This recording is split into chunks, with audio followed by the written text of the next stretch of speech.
35 વર્ષના વાણા વીતી જાય, સાબરમતીમાં પાણી સુકાઈ પણ જાય ને પછી નર્મદાના નીર એમાં રેડાઈ પણ જાય. પેઢીઓની પેઢીઓ બદલાતી જાય, નેતાઓના નેતા બદલાતા જાય, જનતાની જનતા બદલાતી જાય, વિસ્તારો નવા ઉમેરાતા જાય, જૂના ભૂંસાતા જાય, નેતાઓના નામ ચરિત્રો પણ માનસમાંથી ધીરે ધીરે એની છાપ ઓછી થતી જાય. ત્યાં સુધી પણ કોઈ આશા રાખી શકે સત્તામાં આવવાની? આશાવાદ શીખવો હોય તો એ ગુજરાત કોંગ્રેસ પાસેથી શીખી શકાય છે. નમસ્કાર, આપની સાથે હું દેવાંશી.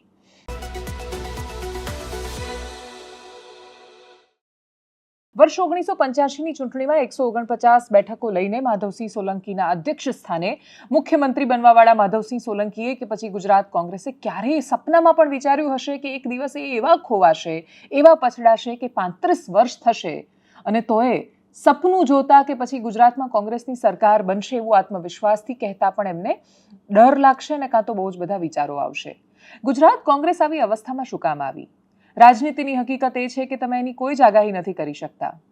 ઇન્દિરા ગાંધીની હત્યા, રાજીવ ગાંધીની શરૂ થયેલી દેશમાં એક અલગ જ પ્રકારની વેવ, ગુજરાતમાં જીણાભાઈ દરજી, માધવસિંહ સોલંકી સહિતના નેતાઓએ આપેલી ખામ થિયરી, જાતિઓના અને સમાજના ગોઠવાયેલા તાણાવાણા અને કોંગ્રેસના પક્ષમાં પડેલી અને પક્ષમાં આવી ગયેલી બાજી એટલી દમદાર સાબિત થઈ હતી 1985માં કે મુખ્યમંત્રીના શપથ લેતી વખતે માધવસિંહ સોલંકીને લાગ્યું હશે કે ઇતિહાસની સૌથી દમદાર અને સૌથી શક્તિશાળી સરકારના મુખ્યમંત્રી બનવા જઈ રહ્યા છે. પણ એના પછી વર્ષ 2022માં એ ઇતિહાસ બદલાયો. એવો ઇતિહાસ કે જે લાગતું હતું કે ક્યારેય કોઈ નહીં બદલી શકે, એ ભારતીય જનતા પાર્ટીના પ્રદેશ અધ્યક્ષ CR પાટીલ, મુખ્યમંત્રી ભૂપેન્દ્ર પટેલે બદલીને બતાવ્યો. મુખ્યમંત્રી ભૂપેન્દ્ર પટેલે પણ જ્યારે શપથ લીધા ત્યારે કદાચ એમને પણ એવું જ લાગ્યું હશે કે એ ગુજરાત રાજ્યની સૌથી શક્તિશાળી સરકારના મુખ્યમંત્રી બની રહ્યા છે અને હવે ભારતીય જનતા પાર્ટી એવી સફર પર નીકળી પડી છે કે અહીંયાથી હવે એમને ક્યારેય પાછું વળીને જોવાનું આવવાનું નથી. માધવસિંહ સોલંકીએ જે નહોતું વિચાર્યું એ ભૂપેન્દ્રભાઈ પટેલે પણ વિચાર્યું હોય એ શક્ય નથી, પણ રાજનીતિનો ઇતિહાસ કહે છે કે અહીંયા કંઈ પણ થઈ શકે છે. પણ શું 35 વર્ષ પછી ફરી એકવાર અસ્તિત્વ પોતાનું એટલું ઊભું કરી શકાય છે? શું 35 વર્ષ પછી એ જોમ, એ ઉર્જા, એ ઉત્સાહ, એ કશાનો સંચાર થઈ શકે છે? થઈ શકે છે કે કેમ એ ખબર નથી. રાજનીતિમાં ભવિષ્યવાણીઓનો કોઈ મતલબ નથી હોતો. પ્રયત્ન થઈ રહ્યો છે. સાબરમતીના તટે સરદાર સ્મારક પાસે આજે કોંગ્રેસનું રાષ્ટ્રીય અધિવેશન મળ્યું. CWCના જેટલા પણ મેમ્બર છે, જેટલા નેતાઓ છે, હાજર રહ્યા.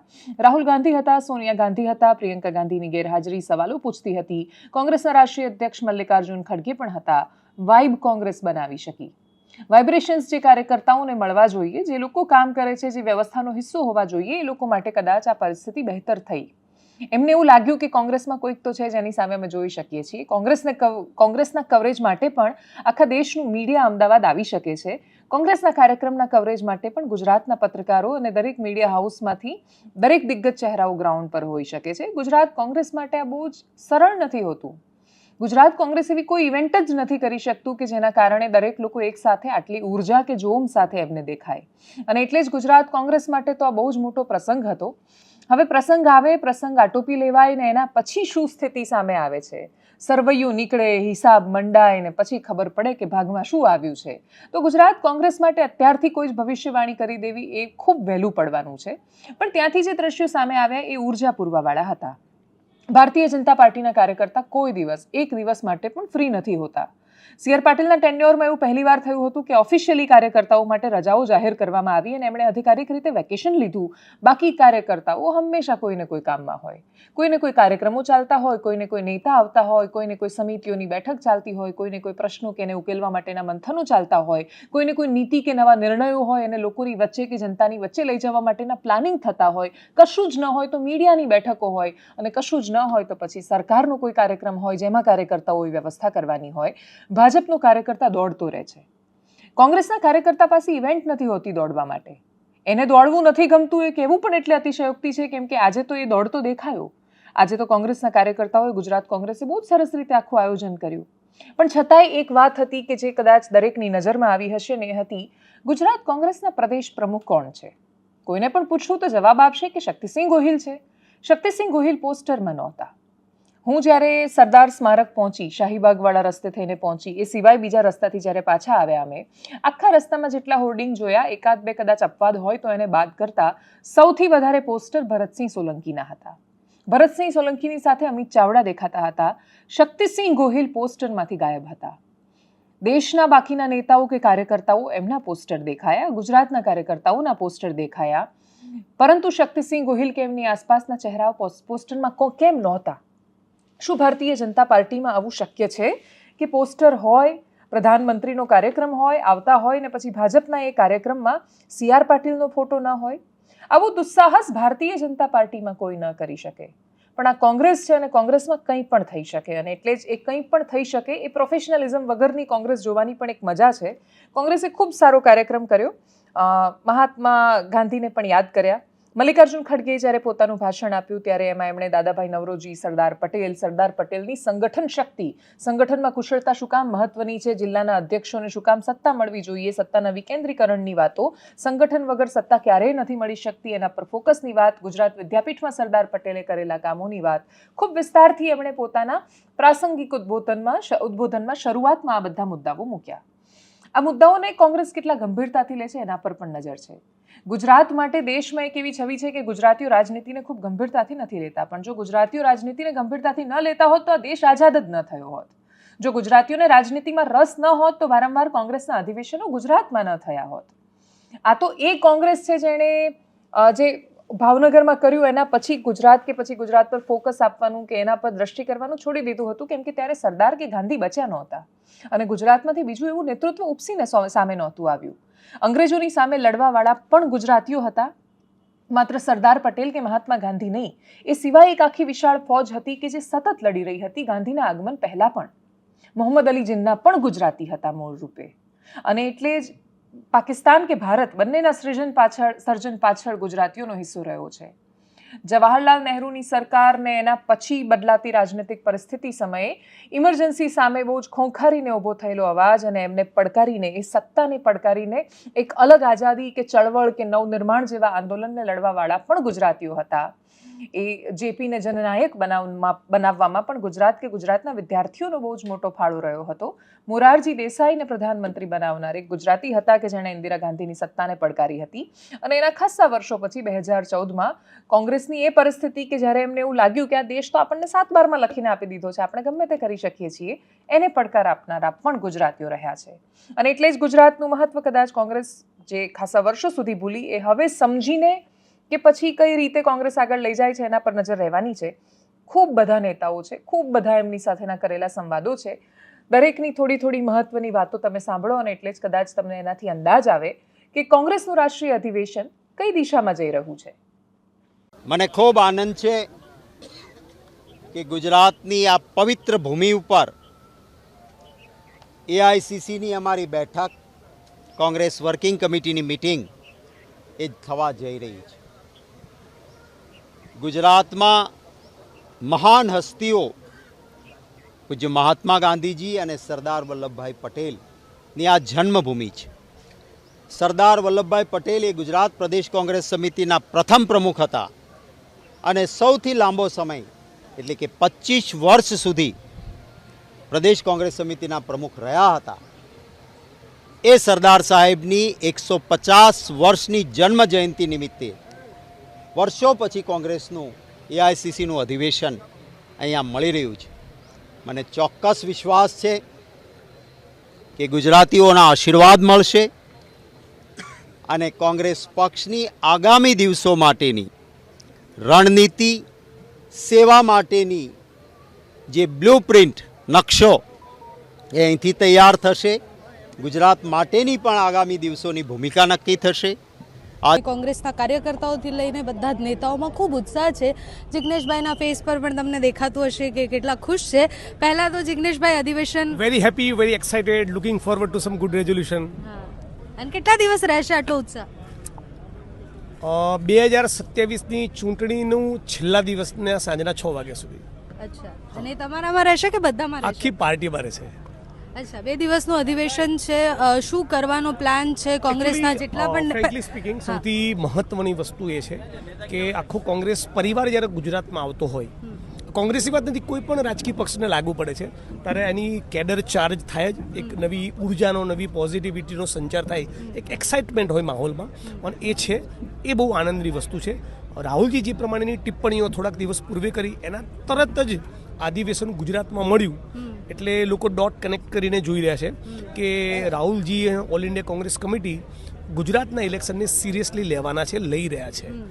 એ સૌથી મહત્ત્વની વસ્તુ છે. અને મને પર્સનલી બહુ ગમે એવી બાબત એવો છે કે વિપક્ષે લડવું જોઈએ. ગુજરાતના પશુપાલકો માટે, ખેડૂતો માટે, શ્રમિકો માટે, બેરોજગારી યુવાનો માટે એક નવા ગુજરાતની નવી જ વાત, એક નોખી બ્લુપ્રિન્ટ લઈને આવવું જોઈએ. આ બધું જો થાય તો હું માનું કે સાચા વિપક્ષ તરીકે અમે લોકો પ્રજાની વચ્ચે સ્વીકૃત બનીએ. આ ચેન્જ આવવાની શરૂઆત થઈ ગઈ છે.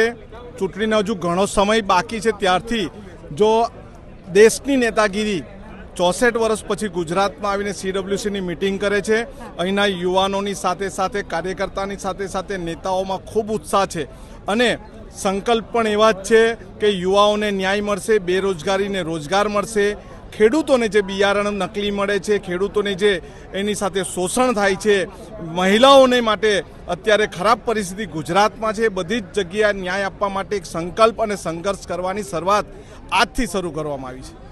હું એવું માનું છું કે માનનીય રાહુલ ગાંધીજીનો હમણાં કન્ટિન્યુઅસ ગુજરાતનો દોરો રહી છે. તમે જુઓ તો જ્યારે કોંગ્રેસ ઓફિસ ઉપર પથ્થર મારાવાળો બનાવ બન્યો હતો અને એમના કાર્યકર્તાઓ અને અમારા બધા ઉપર જ્યારે કેસ બન્યા હતા, ત્યારે માનનીય રાહુલ ગાંધીજી આવીને મારા બબ્બર શેર એવું કહી અને બધાને મજબૂતી એક આપી હતી. એવું કહ્યું હતું કે હું તમારી પાછળ બેઠો છું. એક વિશ્વાસ અપાવ્યો જેનાથી કાર્યકર્તાઓમાં જુસ્સો આવ્યો. એ પછી આપણે ગયા મહિનાની બેઠક 8, 7 અને 8 માર્ચની બેઠક, જેમાં માનનીય રાહુલ ગાંધીજીએ પ્રદેશના નેતાઓને તો દર વખતે મળતા હતા, એવી રીતે મળ્યા જ, પણ એની સાથે સાથે જિલ્લા પ્રમુખો અને તાલુકા પ્રમુખોને પણ મળ્યા. અને તાલુકા પ્રમુખ, હું માનું છું ત્યાં સુધી પહેલાં દેશના એવા કોઈ રાષ્ટ્રીય નેતા હશે કે જે તાલુકા પ્રમુખોની વચ્ચે આટલી સહજતાથી જઈ અને એ પગથિયા ઉપર જઈને બેસી ગયા છે. તો આટલું સહજતાથી હું તમારો છું એવું ફીલ કરાવતા નેતા જ્યારે તમને મળે ને ત્યારે ઓટોમેટિક બધા ચેન્જીસ આવતા હોય છે. ત્યારે ઓટોમેટિક કાર્યકર્તાઓ અને નેતાઓની અંદર એક બુસ્ટ પાવર આવી જતો હોય છે કે જે એમ થતું હોય કે આપણા નેતા આટલી સહજતાથી જો આપણી સાથે રહેતા હોય તો આપણા નેતાનું માન વધારવું. એના બોલેલા શબ્દો संसद सभाમાં કે 2027 में हम भाजपा को गुजरात में हराएंगे, તો એના શબ્દોને પોતાના શબ્દો માનીને ચેલેન્જ કરી લેવી ને એ અમારા તમામ કાર્યકર્તાઓ અને નેતાઓની પણ ફરજ આવે છે. कांग्रेस पार्टी के एक एक कार्यकर्ता और उसके एक एक नेता के लिए ये बहुत ही गर्व का विषय है. आज की जो कांग्रेस पार्टी है, अगर आप उसके ऑर्गेनाइजेशनल स्ट्रक्चर को देखेंगे तो उस संगठन को गांधी जी ने अपने हाथों से तैयार किया है. उसको संगठित करने का प्रयास और गांधी जी के बताए रास्तों पर ले चलने का प्रयास जो है पटेल जी ने किया है. जब कांग्रेस का कोई कार्यक्रम गुजरात में होता है तो इसीलिए होता है कि हम गांधी जी और पटेल जी के बताए रास्तों पर अपने संगठन को लेकर के चलें. आज हमारे सामने चुनौती यही है कि जो आज़ादी कांग्रेस पार्टी ने दिलाई, जो संविधान कांग्रेस पार्टी ने बनाई, आज नफरत फैलाने वाले कुछ लोग जो हैं, जो चाहते हैं कि यह देश दो चार पूंजीपतियों का देश बन करके रह जाए, उनका चारागाह बन जाए, वो इस आज़ादी को कमज़ोर कर रहे हैं, वो इस संविधान के ऊपर हमला कर रहे हैं. तो एक बार फिर से ये ज़रूरत आन पड़ी है कि उसी कांग्रेस का, उसी प्रेरणा की जिस कांग्रेस ने इस देश को आज़ादी दिलाई, संविधान बनाया, और उसी प्रेरणा को प्राप्त करने के लिए हम लोग गुजरात आए हैं. और हमको पूरा भरोसा है कि सिर्फ गुजरात में नहीं, देश में जब भी कोई ज़रूरत आन पड़ती है, गुजरात के लोग, गुजरात की मिट्टी के लोग देश को रास्ता दिखाने का काम करते हैं. तो सिर्फ गुजरात में ही नहीं, पूरे देश में बदलाव का, न्याय और मोहब्बत के लिए बदलाव का यह संदेश जो है वो दूर तलक जाएगी और कांग्रेस पार्टी जन संघर्षों का मंच एक बार फिर से बनेगा. सबसे पहले तो गुजरात की इस पावन धरती पर जिसने हमें महात्मा गांधी दिए, जिसने हमें लौह पुरुष सरदार पटेल दिए, ये छठा अधिवेशन है कांग्रेस पार्टी का. 4 अध्यक्ष यहाँ से हुए गुजरात से, कांग्रेस के दादा भाई नारोजी, महात्मा गांधी खुद, सरदार पटेल और यूएन ढेबर जी. और बहुत ही अभिभूत हूँ यहाँ आकर. गुजरात की धरती ने इस देश के सबसे अग्रिम पंक्ति में खड़े होकर सत्य और साहस के साथ लड़ने वाले महात्मा गांधी हमें दिए. और गुजरात की धरती ने जिजीविषा दी हमें, गुजरात की धरती ने हमें साहस दिया. मैं एक चीज़ ज़रूर बोलना चाहती हूँ, जब हम गुजरात में हैं तो बापू की सीख, अहिंसा, सत्य को ही लेकर हम आगे बढ़ रहे हैं. जिस न्याय पथ की हम बात कर रहे हैं, बापू ने क्या कहा था कि जब तक अंतिम पंक्ति में खड़े व्यक्ति के साथ ठीक नहीं होता तब तक न्याय संभव नहीं है. हमारे न्याय योद्धा राहुल गांधी, हमारे न्याय योद्धा खड़गे जी वही संभव करने का प्रयास कर रहे हैं. मैं समझता हूँ कांग्रेस वर्किंग कमेटी की ये एक्सटेंडेड मीटिंग और कल का जो अधिवेशन है वो एक नई इबादत लिखेगा। कांग्रेस पार्टी के तमाम नेता, कांग्रेस अध्यक्ष खड़गे साहब, पार्लियामेंट्री पार्टी की चेयरपर्सन श्रीमती सोनिया गांधी जी, हमारे नेता प्रतिपक्ष राहुल गांधी जी, सभी महासचिव, मेंबर्स, हम सब यहाँ एकत्रित हुए हैं। और गुजरात वो ज़मीन है जहाँ पर कांग्रेस की जड़ें हमेशा मजबूत रही हैं। इस अधिवेशन से जहाँ पूरे देश भर के हमारे एआईसीसी के मेंबर्स कल आएंगे और अभी जो चर्चा हो रही है बड़े खुले माहौल पर, आने वाले समय में राजनीतिक चुनौतियों का हम कैसे सामना करेंगे और देश भर में जो आज माहौल बना हुआ है, जो दबाव की राजनीति हो रही है, टकराव की राजनीति हो रही है, विपक्ष की आवाज़ को दबाने की राजनीति हो रही है, उसमें एक बहुत बड़ा और अहम भूमिका कांग्रेस पार्टी की होने जा रही है। सबसे बड़ा विपक्ष होने के नाते ये हमारी जिम्मेदारी है और ये हम अपनी आने वाले समय में जो रणनीति होगी, जो कार्य योजना होगी, उस पर चर्चा आज कर रहे हैं। जो संदेश आज यहाँ से निकल कर जाएगा और कल के अधिवेशन में वो रेखांकित होगा, वो पूरे भारतवर्ष में तमाम कार्यकर्ताओं तक पहुँचेगा। आप सबको याद होगा 2025 वो वर्ष हमने घोषित किया है जो वर्ष संगठन के लिए समर्पित रहेगा। खड़गे जी ने, राहुल जी ने ये स्पष्ट कहा कर्नाटका के अंदर कि आने वाला वर्ष 2025 बूथ से लेकर प्रदेश और देश तक कांग्रेस संगठन को मजबूत करने के लिए, अपनी विचारधारा को व्यापक बनाने के लिए, लोगों को जोड़ने के लिए और भाजपा और एनडीए की सरकार को संसद के अंदर और संसद के बाहर जो चुनौती देने का काम है, राहुल जी के नेतृत्व में, खड़गे जी के नेतृत्व में संपूर्ण कांग्रेस कार्यकर्ता हम लोग करेंगे।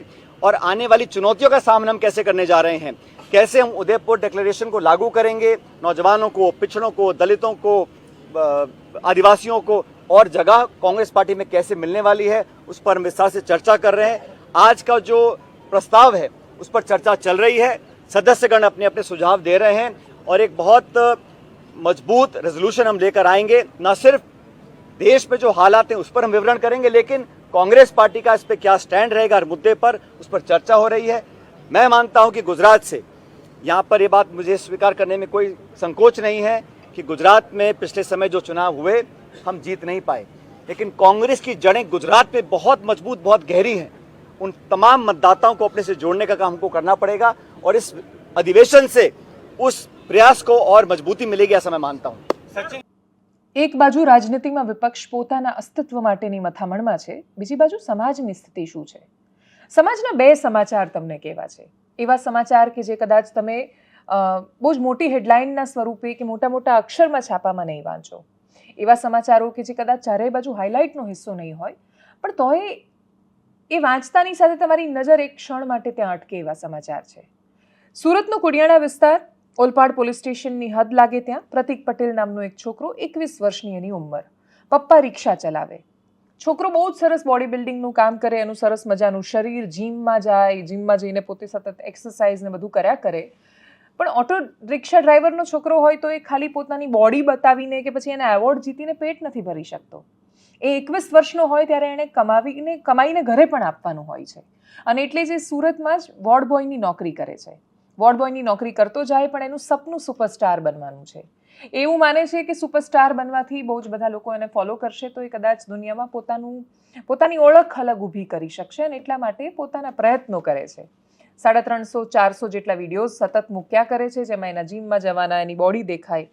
એની જે પ્રોફાઇલ છે ઇન્સ્ટાગ્રામની પ્રોફાઇલમાં પણ રામ અને કૃષ્ણ બંનેના નામ છે। એની પ્રોફાઇલમાં એ શ્રીમદ ભગવદ્ ગીતા આમ કરીને લખી રહ્યો છે, પણ જો કદાચ એણે શ્રીમદ ભગવદ્ ગીતા વાંચી હોત તો હું હવે તમને જે કહેવા જઈ રહી છું એની જિંદગીમાં ન ઘટતું। 7,000 કરતાં વધારે ફોલોઅર ધરાવતા પ્રતિક પટેલને લાગ્યું કે ગમે તેટલી મહેનત કરે કોઈ એને ફોલો જ નથી કરતું। એટલો બધો એ આઘાતમાં ગયો કે એણે ઝેરી દવા પી લીધી ને હવે એ દુનિયામાં જ નથી। એક વ્યક્તિ માત્ર ઇન્સ્ટાગ્રામ પર ફોલોઅર ન મળે એના માટે મરી જાય? તો જવાબ હા છે। આપણે આપણા બાળકોને કે પછી નવી પેઢીને સમજાવી જ નથી શક્યા કે રીલ ને રિયલની દુનિયા બહુ જ અલગ છે। તમને ઇન્સ્ટાગ્રામ પર કેટલા ફોલોઅર છે કશો જ ફરક નથી પડતો। લાખો માણસ તમને ફોલો કરતા હોય, તમારી જરૂર હોય ત્યારે કેટલા માણસો તમારી સામે આવીને કે પાસે આવીને કે પડખે ઊભા રહે છે। લાખો માણસો જેને ફોલો કરે છે, કોઈક દિવસ એ લોકો સાથે એમના સંવાદો હોવા જોઈએ ને જે એકદમ એકાંતના ખૂબ અંગત સંવાદો હોવા જોઈએ, જે જાહેરમાં કોઈ માણસો કદાચ સ્વીકારે કે ન સ્વીકારે। જેને 1 લાખ કરતાં પણ વધારે ફોલોઅર છે ને લાખો માણસોની દુનિયામાં જે લોકો જીવી રહ્યા છે બધાને ખબર છે કે દુનિયા વાસ્તવિક નથી। શું ફરક પડે છે 1 લાખ છે, 10 લાખ છે કે 1,000 છે?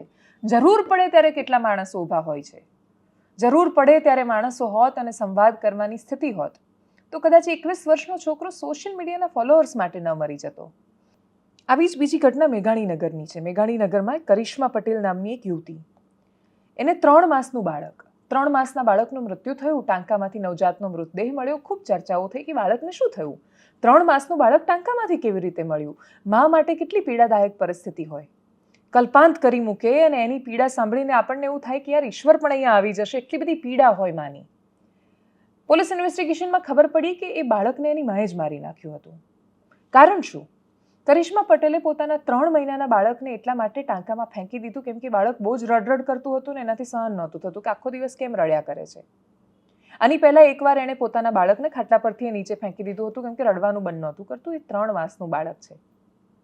રડવું શું, હસવું શું, એની સમજ જ એનામાં નથી હોતી. એ માણસોમાં હોય છે જે એની આસપાસ રહેતા હોય છે. આવી ઘટના પહેલી ઘટના નથી. આપણે સમાજમાં આવી ઘટનાઓની ચર્ચા નથી કરતા ને ચર્ચા કરીએ તો બહુ જ ક્રૂર માતા એવું એક આમ સરસ મજાની ટેગલાઇન આપીને આપણે છોડી દઈએ છીએ એ ઘટનાને કે માતા કેટલી ક્રૂર હશે કે એણે એ બાળકને મારી નાખ્યું. માતા ક્રૂર જન્મજાત તો નહીં હોય. એણે જ્યારે બાળકને કન્સીવ કર્યું હશે ત્યારથી એને નફરત નહીં કરતી હોય. એને મારી નાખવા માટે કે ફેંકી દેવા માટે તો એણે પ્રસવની પીડા સહન જ નહીં કરી હોય. પોસ્ટપાર્ટમ ડિપ્રેશન નામનો કન્સેપ્ટ આપણને સ્વીકારવામાં, સમજવામાં અને એમાંથી બહાર આવવામાં કેટલો સમય લાગશે ખબર નથી, પણ એ જેટલો લાંબો સમય લાગશે એ આપણને એટલી જ ક્રૂર ઘટનાઓ આપીને જશે.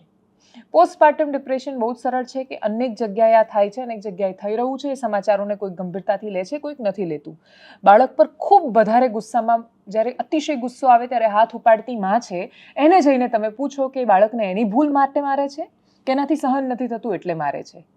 દરેકની ગુસ્સાની તીવ્રતા બહુ અલગ અલગ હોય છે. કોઈ 4 લાફા મારી દે છે, કોઈ ચીપીઓ દજાડી દે છે કે કોઈ એને મારી નાખે છે.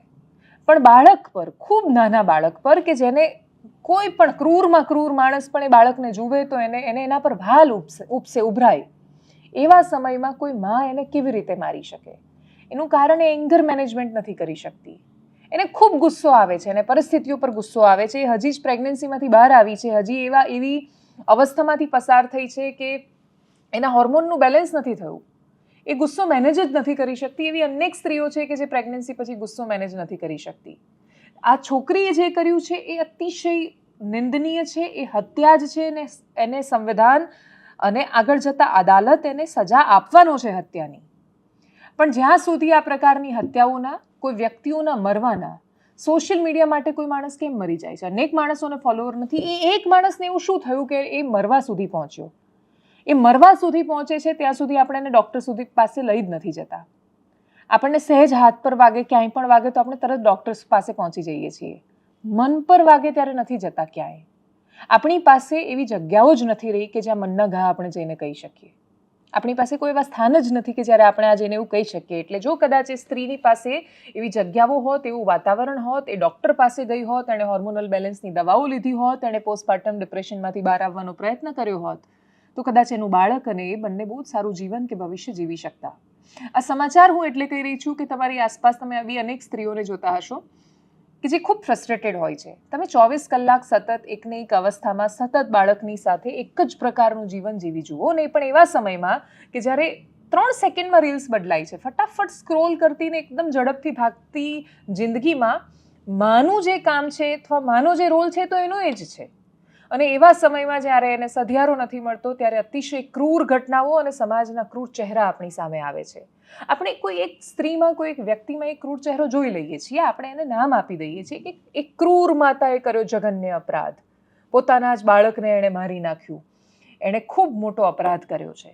પણ એ અપરાધના મૂળ સુધી જ્યાં સુધી નહીં પહોંચીએ ત્યાં સુધી અમદાવાદનું મેઘાણીનગર હોય કે પછી સુરતના ઓલપાડ પોલીસ સ્ટેશનમાં આવતી ઘટનાઓ, પોલીસ સ્ટેશનના સરનામા બદલાશે, પીડિતોના સરનામા બદલાશે, આરોપીઓના સરનામા બદલાશે, વ્યવસ્થામાં કોઈ વિશેષ પરિવર્તન નહીં આવે. જગ્યાની આસપાસ પૂછપરછ કરતા, લોકોની પૂછપરછ કરતા અને ઘરની પરિસ્થિતિ જોતા, ઘરની જે રીતેની બાંધકામ હતું, જે રીતેનું કંઈક એવું લાગ્યું એની માતાના નિવેદન ઉપરથી, એટલે જે બાળકની દાદીના નિવેદન ઉપરથી કે અન્ય કોઈ વ્યક્તિ આમાં પ્રવેશેલ નથી, એટલે જે જાહેરાત છે અપહરણની ખોટી હોય એવી લાગે, જેથી ઘરમાં યોગ્ય રીતે તપાસ કરતા બાળક પાણીની ટાંકીમાંથી મરણ હાલતમાં મળી આવેલા.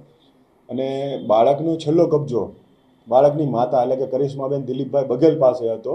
એટલે અમારો શક પુખ્તા થઈ ગયેલ કે આ બાળકના મૃત્યુ પાછળ એની માતા જ કારણ છે. એનાલિસિસમાં અત્યારે બસ આટલું. જો આપ અમને યુટ્યુબ પર જોઈ રહ્યા છો તો સબસ્ક્રાઇબ કરો, ફેસબુક પર જોઈ રહ્યા છો તો ફોલો કરો, અમારા વિડીયોને શેર કરો અને સૌથી મહત્વની વાત, દેશ મહાન નાગરિકોથી મહાન બને છે. અને જો આપણે ખરેખર એવું ઈચ્છીએ છીએ કે આપણો દેશ એ અવસ્થામાં પહોંચે જેની આપણે હંમેશાથી કલ્પના કરતા આવ્યા છીએ, પ્રતિજ્ઞામાં જેનો ઉલ્લેખ કરતા આવ્યા છીએ, તો ખૂબ નાની શરતોનું પાલન કરીને દેશને મહાન બનાવવાનો છે. અને ખૂબ નાની શરત એ છે કે આપણે આપણા રસ્તાઓને, જાહેર સ્થળોને, પબ્લિક ટ્રાન્સપોર્ટને ગંદા નહીં કરીએ, ત્યાં થૂંકીશું નહીં, ત્યાં કચરો નહીં ફેંકીએ. આટલી નાની શરૂઆત તો આપણે પોતાનાથી કરી શકીએ. નમસ્કાર.